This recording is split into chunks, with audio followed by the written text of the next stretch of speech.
Ethan ने कभी नहीं सोचा था कि वह अंधविश्वासी है।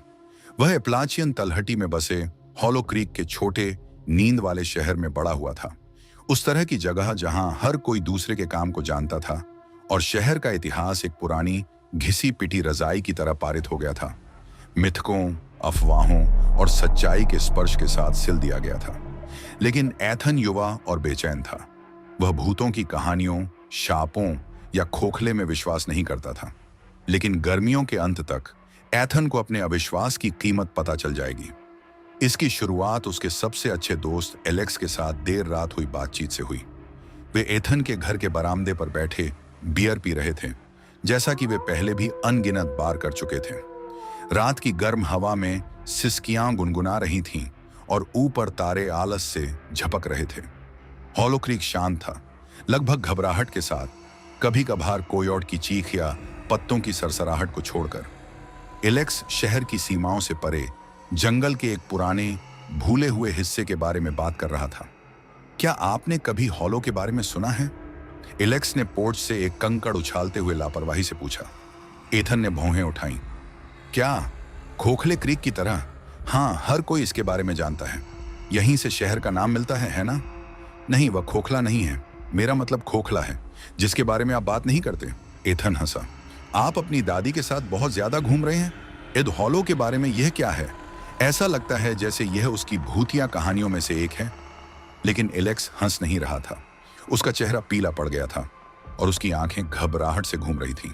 मैं गंभीर हूं, एलेक्स ने जोर देकर कहा। यह जंगल में एक जगह है। लोग कहते हैं कि इसमें कुछ है, कुछ गड़बड़ है। वे कहते हैं कि यह आपको बुलाता है। यहां आसपास के बुजुर्ग लोग इसके पास भी नहीं जाएंगे। वे कहते हैं कि आप फुसफुसाहट सुन सकते हैं, जैसे हवा में आवाजें। एथन ने अपना सिर हिलाकर बात टाल दी। फुसफुसाहट? जैसे पेड़ों के बीच से हवा चल रही हो? एलेक्स ने सिर हिलाया, लेकिन झिझक रहा था। हाँ, लेकिन सिर्फ इतना ही नहीं। ये फुसफुसाहटें, वे आपसे बात करती हैं। वे आपका नाम बताते हैं, या इससे भी बदतर, वे ऐसी बातें कहते हैं जो केवल आप ही जानते हैं। जो भी अंदर गया है वह वैसा ही बाहर नहीं आया है। एथन फिर से हंसा, इस बार जोर से, लेकिन उसकी हंसी फीकी पड़ गई क्योंकि उसने देखा कि एलेक्स कितना गंभीर लग रहा था। क्या आप उस चीज पर विश्वास करते हैं? एलेक्स ने झिझकते हुए अपने कंधे की ओर देखा, मानो उम्मीद कर रहा हो कि कोई उन्हें देख रहा होगा। मुझे नहीं पता, हो सकता है। मेरे चाचा, वह एक बार अंदर गए। उन्होंने कहा कि उन्होंने आवाजें सुनी, लेकिन उन्होंने किसी को नहीं बताया कि उन्होंने क्या कहा। उसके बाद वह बस बदल गया, कभी भी एक जैसा नहीं था। एथन निश्चित नहीं था कि इसका क्या किया जाए, लेकिन वह चुनौती का विरोध नहीं कर सका। ठीक है, चलो फिर ऐसा करते हैं। मैं साबित कर दूंगा कि इस मूर्खतापूर्ण भूत की कहानी में कुछ भी नहीं है। अगली दोपहर एथन और एलेक्स टॉर्च, सिगरेट के एक पैकेट और युवा साहस की भावना के अलावा कुछ भी नहीं लेकर निकले।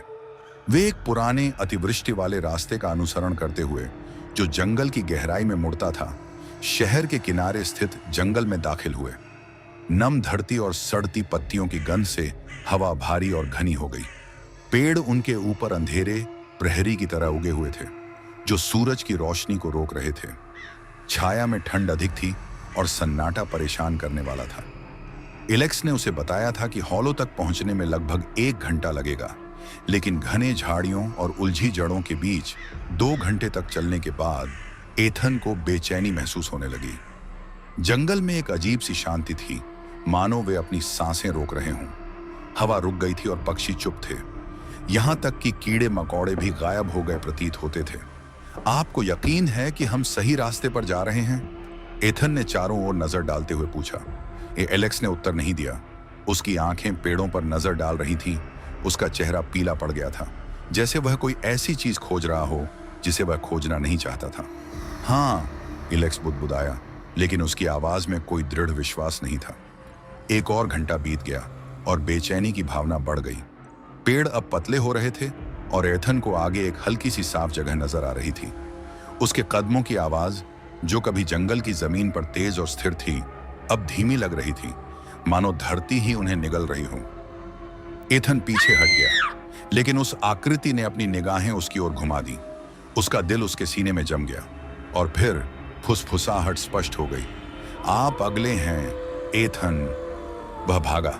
उसने पीछे मुड़कर नहीं देखा। एथन अकेले हॉलो क्रीक लौट आया। कई दिनों तक उन्होंने किसी से बात नहीं की। वह यह नहीं बता सका कि जंगल में क्या हुआ था। वह उस आतंक को शब्दों में व्यक्त नहीं कर सका जिसने उसे जकड़ लिया था। एलेक्स चला गया था और कोई भी फिर कभी हॉलो के बारे में बात नहीं करेगा। लेकिन एथन एक बात निश्चित रूप से जानता था, खोखला उसके साथ नहीं किया गया था। हर रात अंधेरे में जब हवा पेड़ों के बीच से होकर गुजरती थी, तब भी वह अपना नाम पुकारते हुए फुसफुसाहट सुन सकता था, एथन। और वह जानता था कि एक दिन उसकी बारी आएगी।